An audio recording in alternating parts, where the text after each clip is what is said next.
Hey guys, welcome to my garbage blog all about Ex Machina. So I recently saw Ex Machina at the theaters and it blew my socks off, and I want all of you guys to go out there and check it out as well, because it is totally worth your time and your money, okay? Like seriously, no kidding. This is like the best philosophical science fiction movie about AI that I've seen in a long time. Move over Age of Ultron. It's all about Ex Machina, okay?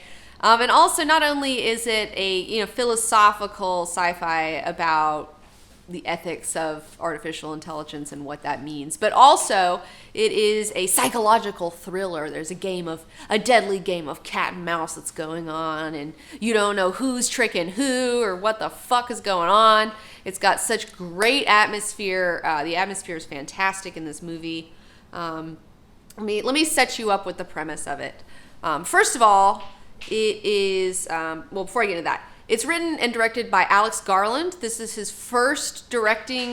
directorial debut, I guess, but he's written a lot of really great screenplays.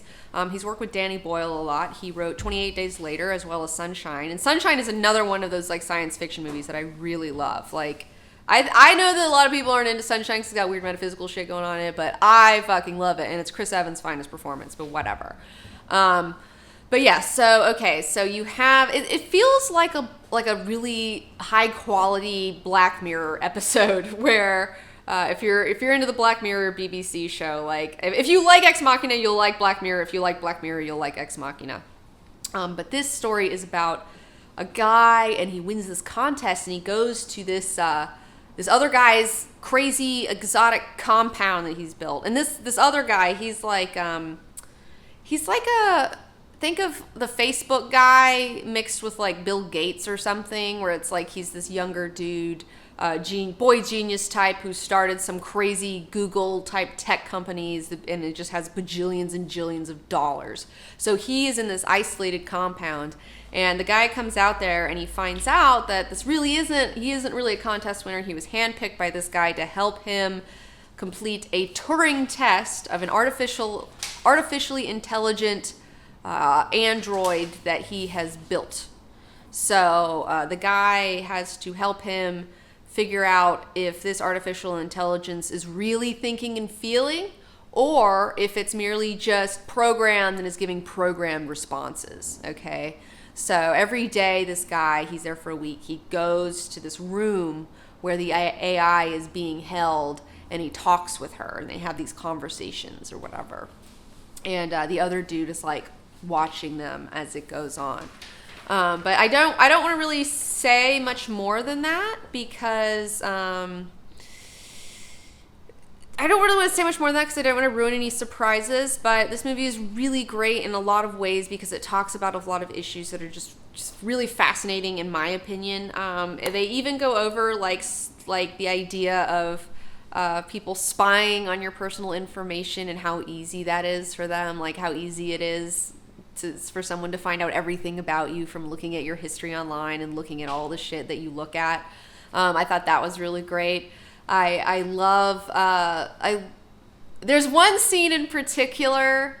There's a disco dance scene that's like my favorite thing in the whole world, that makes me like super happy, and like if I was building robots, like that's what I would probably be doing with them. So there's that whole situation. Oscar Isaac was amazing in this. Let's just talk about him for a hot minute.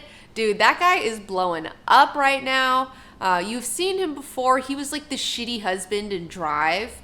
But he's getting ready to be in the next Star Wars movie. Apparently he's going to be a big character in the Star Wars films coming up, and also he is supposed to be playing Apocalypse in the upcoming X-Men Apocalypse situation movie coming out. But his portrayal of a crazy alcoholic, eccentric, super brilliant genius dude who builds crazy AI women in his crazy weird house was awesome. I heard that he kind of based it partially off of Stanley Kubrick, who is known for inviting people into his home and like having them stay there for a couple of weeks while he like picked their brain about something that he was interested in. For example, like Arthur C. Clarke or something. Like he's like, oh, I love your books, Arthur C. Clarke. Come hang out at my house. Let's talk about it. Oh, we're gonna make 2001: Space Odyssey together. Whatever. So I thought that aspect was really great, and he just played it so well. Where it's like he's always saying these things where you don't like they could mean like so many different things, and like you don't know what he really means, like you don't know what he really wants, and you know that like there's some fuckery going on. The other guy, Domhnall Gleeson or something like that. He was one of the Weasleys in the Harry Potter movies. He was also in an episode of Black Mirror. He was great. I thought he was the one who was testing the robot. He didn't build the robot. He was there to test the robot. I thought his performance was really good.